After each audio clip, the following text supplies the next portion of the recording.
Yo, it is August 14th, 2019, and Downright Sports is back, and I'm your host with the flyest hat you've ever seen. Happy summer, kids, Brent Reid, and it is showtime, everybody.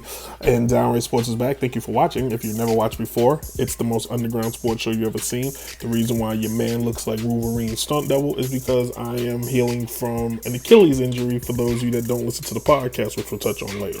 But in any case, thank you for tuning in. Subscribe at the bottom if you're watching on YouTube. If you're watching on Instagram or Facebook, just like and leave a comment, and all is forgiven and good. But every show we kick off, we started with the must-know wrong. We used to call it that. Now we call it the first pitch. And to kick things off, why am I looking? I can look at the screen. Ohio State has officially lost their damn mind as they want to trademark the word "the." Yes, I've said it. Ohio State wants to trademark the word "the." I guess because everybody says the Ohio State.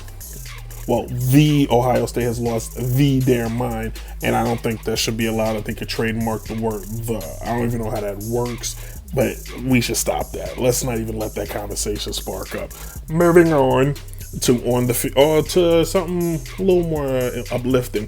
Yasiel Puig, outfielder of the Cleveland Indians, which I just found out recently, did not know he got traded there, is now an American citizen. He is a flag-waving, tax-paying citizen of these United States. We know Puig's journey to America was rough when he came from Cuba, and he's now here. So from the bottom to the top, good for him. And then finally, Boston Red Sox ace pitcher Chris Sale has surpassed Boston Hall of Famer as the fastest pitcher to reach 2,000 strikeouts. Yeah, that guy, this lefty's a strikeout machine, and he's only going to throw more. He's 30 years old. That arm goes for days. He's looking like he may strike out 1 million people. He won't. But he's the fastest, passing Pedro and passing Randy Johnson, believe it or not. So that's good for him, bad for the Red Sox. I hate the Red Sox. But whatever, that being said, thanks for the first pitch. When we come back, we're going to jump straight into the topic. And the show's being filmed a little differently due to the injury. So, Downright Sports.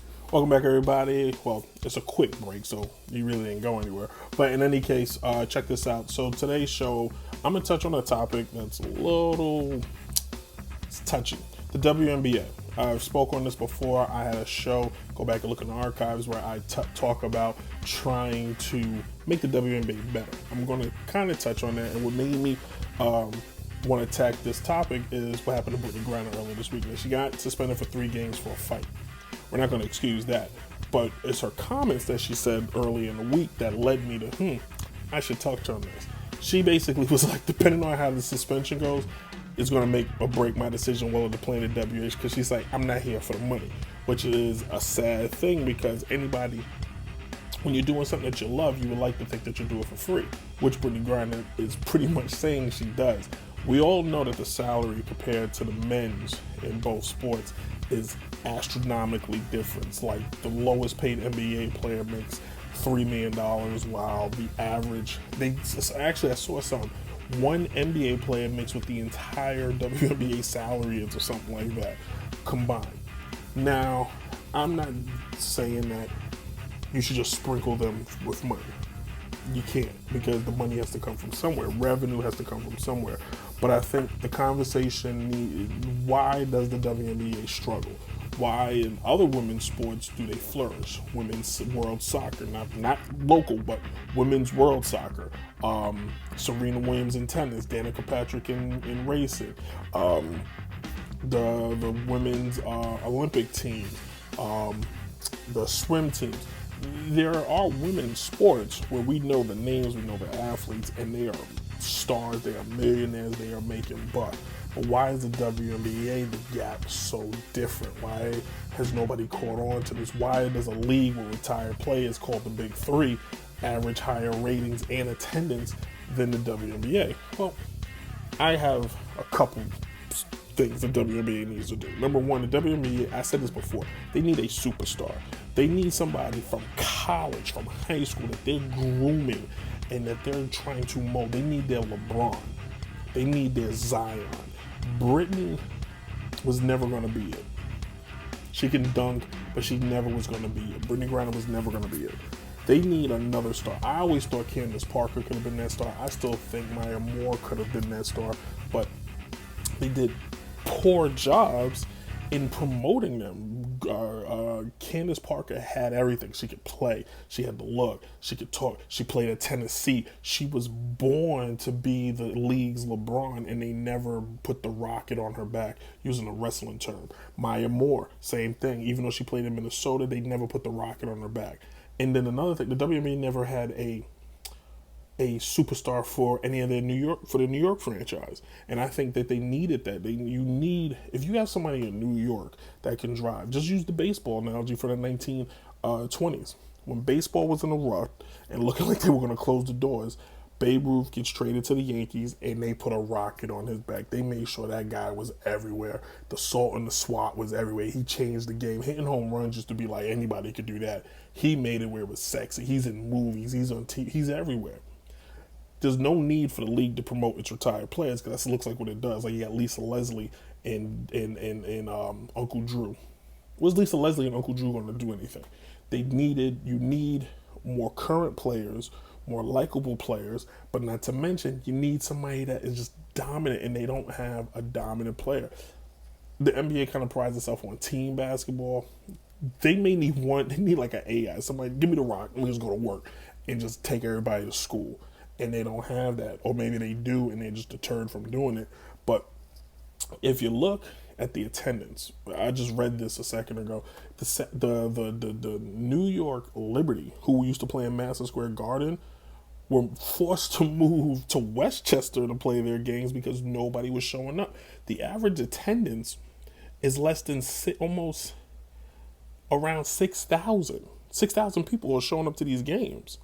So you're gonna have to now find another way to make this work. Maybe play the games, do like the big three, play every game in the same night, play 4 games in one night, have an event, do a concert, 2 for 1.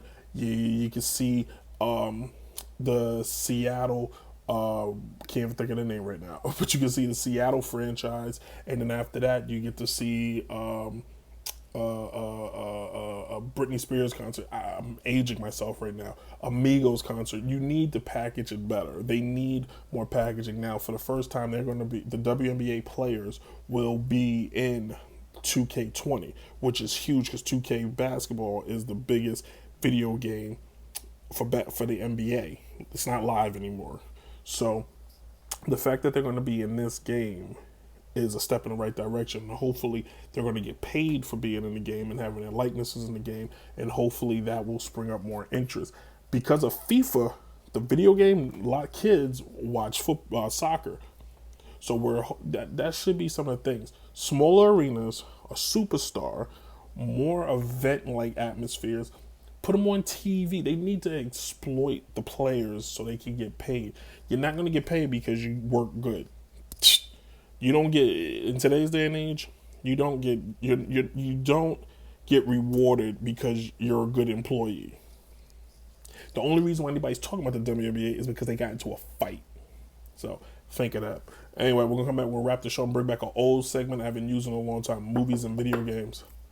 Downright Sports. Check it out, movies, video games. I feel like the show's going by quick, but it's really not. Anyway, if you've never seen movies and video games, it's a segment that pretty much I talk about movies and I talk about video games.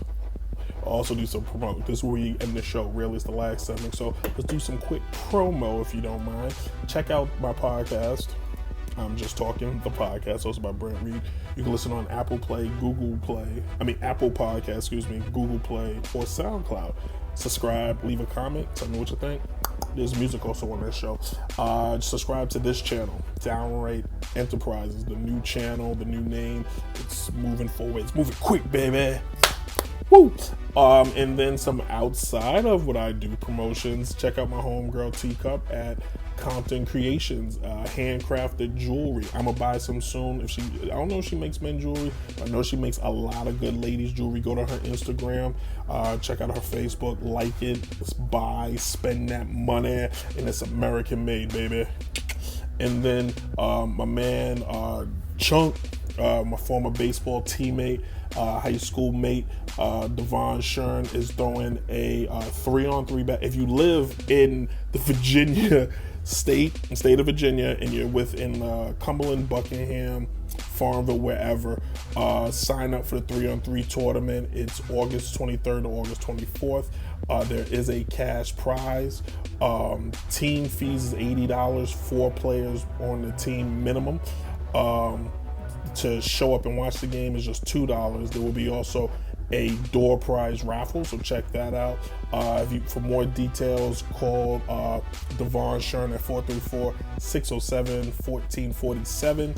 If you got questions about registering, you got till August 17th, so you got the end of this week to do it. Call, text, social media, hit him up wherever.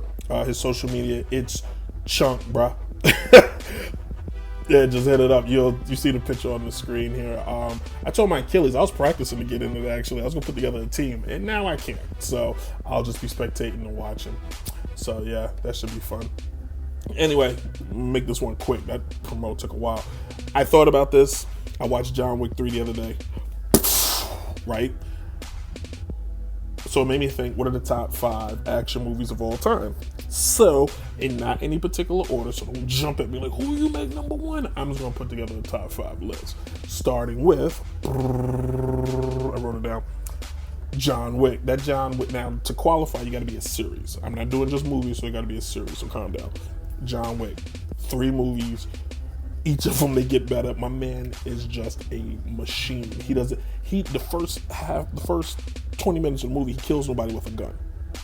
Just be clear on that. Everybody's got guns. He takes everybody out with his hands in a book. Yeah. Next up, Die Hard. Come on, man. Come on. Bruce Willis. Man, this guy has taken out terrorists. He's taken out corrupt people. Mainly just terrorists. He's just a cop. Fat cop like me, eating donuts and mad his wife left him. He saves the world. Taken. Do I need to say any more? This guy's a beast. Call my man and say, yo, I will find you. I'm going to take you out, and I'm going to get my daughter. And he did it in less than 48 hours. Not just once.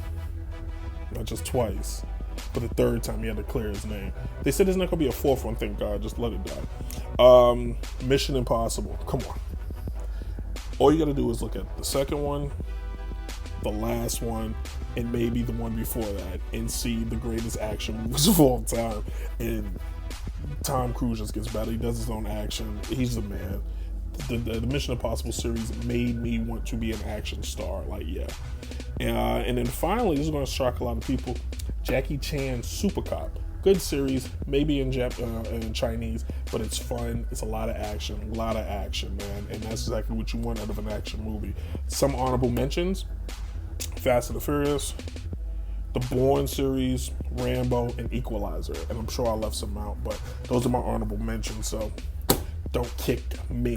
That's my top 5 pick, and I'm sticking with it. Hey, thank you all for watching. It's been fun. Be back next week. Hopefully there will be a fast break. Only do fast breaks if there's something big I need to touch on, and this week's been kind of boring. So yeah, hopefully next week. But next week, definitely Downrange Sports will be back, and we're going to keep it moving. And you guys enjoy. Be safe out there, and deuces.